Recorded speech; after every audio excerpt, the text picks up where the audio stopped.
So, what I kind of wanted to do today, and I also wanted to talk about time. I think we've barely talked about time and sort of Shakespeare's use of time. And I was talking to Emily Sophia Knapp the other day about Jessica and sort of like, sort of Juliet-like. In the way we talk about, well, that can't possibly have happened in 3 months. That's illogical. Oh, and all of a sudden, I was like, no. This is a dramatic device. Hello, dramatic device. And what it means to me is Juliet starts out at 14, but she ends up playing as an old lady. Do you know what I mean? By maturity, there's an awareness. There's not aware. She's aware. She's unacknowledged, acknowledged, and that's about aging. So in some ways, when you sort of cast that role, you know, again, it's like, do you cast for the youthful part of the first, or do you cast to make sure somebody's got gravitas at the end, right? And if you look at the structure of the play of Juliet, she is the second act to a certain degree, and you need gravitas, right? Age, or the illusion of it, right? So same thing in a way with Nerissa, they're sort of from innocence to knowledge, and what do you do with that? And then there's sort of an age thing about it. And it has to do with the way he compresses time. Now this play takes place in 6 days, according to a source, which I rather like, because somebody did the work already, I don't have to.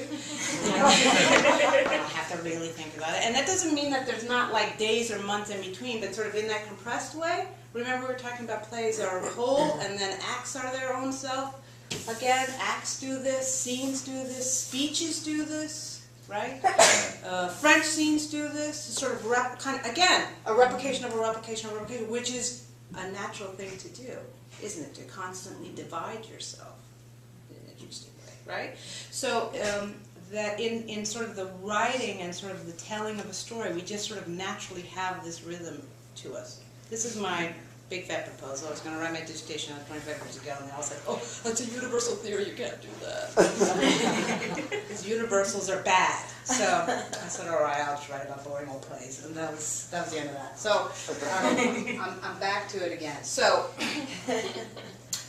I wanted to kind of do, like, again, we'll do some character stuff like we did with Measure for Measure, probably not so much, because I wanted to, again, show you the different kinds of layers and different kinds of ways you can kind of look at the play and see how they all actually coordinate together. Just for you, so, you know, for those of you, who are actors and want to kind of chart your own character, I mean, that would be a really great exercise to do. We talk a lot about how passing along of information in these scenes is, and the weaving of Twelfth Night, you've got 3 worlds that you have to weave. The weaving of this particular world, definitely 3 worlds that have to happen. The weaving in Merchant of Venice of 3 worlds that have to happen. And it's really important to kind of know what happened in that scene before, because when you come on stage, I have knowledge. You don't have to give it back to me again. I have the knowledge. So what is it that's going from one scene, even if it's a different world and it's not my world, what am I coming on stage with everybody already knowing? How do I take that information and move it forward? That's called dramatic action. That's how it works in these plays. I don't think anybody's ever done it better. So it behooves you, as being part of the ensemble, to kind of have a sense for how things sort of move from one thing to another. Is it as simple as, and I think it can be, darkness to light? We've talked about that, right? That's a comedy. Light to dark, or, history must be gray to gray. I don't know. I was thinking about that last night during Henry. I was like, oh my God, it's just got everything in it, doesn't it? How fun. There's comedy, and then there's this politics, and somebody's mad at somebody, and it's like father-son thing. I'm like, oh my God, it's kitchen sink. It's like everything's in these. No wonder people kind of have a problem. And I thought, it's so interesting, people have a problem with the history plays. Like not really wanting to go see them because they don't know what they are. I'm like, they're life, people.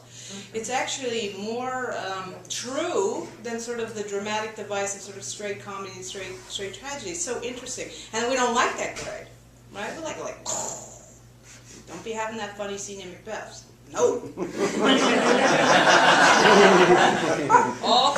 all tragedy all the time, which of course is very lifelike, right? Okay.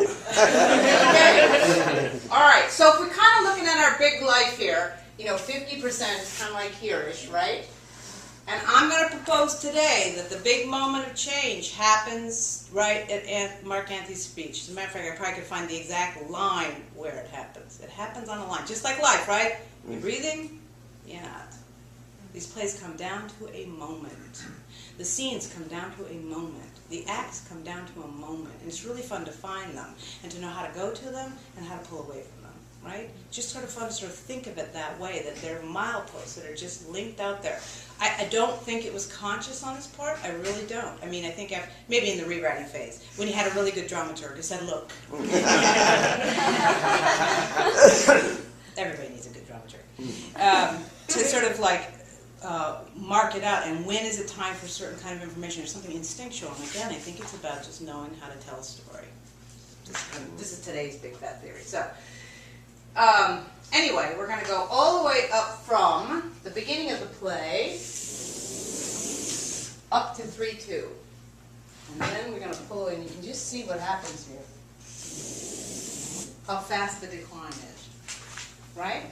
Now, traditionally, we take the intermission here, which is also interesting to think about, right? So again, because we do things in 2 parts, right? If you were doing this in 3 acts, you'd probably sort of do this, this, and this. You know, most films are 3-act plays. You know this, right? The way they are structured. It's very, very structured, and it's very sort of prescriptive in a way, and very much based on this, and also some of the ways that we used to write plays in the 30s and 40s. It's got that sort of 3-actness about it, right?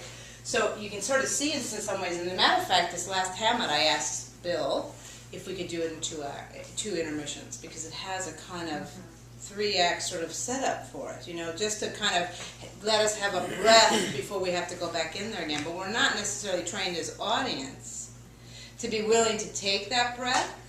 You know, it's an interesting sort of nurtured thing. We're sort of a victim of our own sort of good works and good deeds. So it's an interesting thing to always figure out where you're going to take these breaks. And as we've said before, no matter where you take the breaks, positives and negatives. There's pluses and minuses where emotionally where you're going to try to figure out structurally and sort of like arc-wise how you can get the biggest bang for your buck. Now we do have also a sort of nurtured thing since the 19th century thanks to Charles Dickens and the serialization of his novels where, you know, you go up to a cliffhanger, right? And then stay tuned tomorrow for the next episode of, right? This is the soap opera structure. And so in some ways you're kind of heading up to what is a big moment. This is the killing of Caesar, right? And you think that that may be the emotional highlight. Well, the point of fact is, okay, actors, you know, gear up backstage because you got to come on, and you got to top it, and then it falls. This happens a lot now when we divide things in half. So it's just something that you have to know in your body about how to help us figure out how to get to, like Anthony's speech, right? Happens a lot for us. It's happening. 12th night's a little bit different now because he's kind of gone all the way up through it. Your 12th night goes all the way up through to here now before intermission. Mm-hmm. And it's interesting because in the body sitting in the audience, you're like, I think it's time for a break. Oh my God, they're going on. Because we've been kind of trained. It's an interesting challenge. You know what I'm saying, right? Yeah, it's an interesting challenge, right? So this bit here then is really important for the actors on stage at the end of an act to like say, hey, make it really interesting. Because otherwise we're going to be kind of, you know, so you just make sure we're not really paying attention to bodily functions.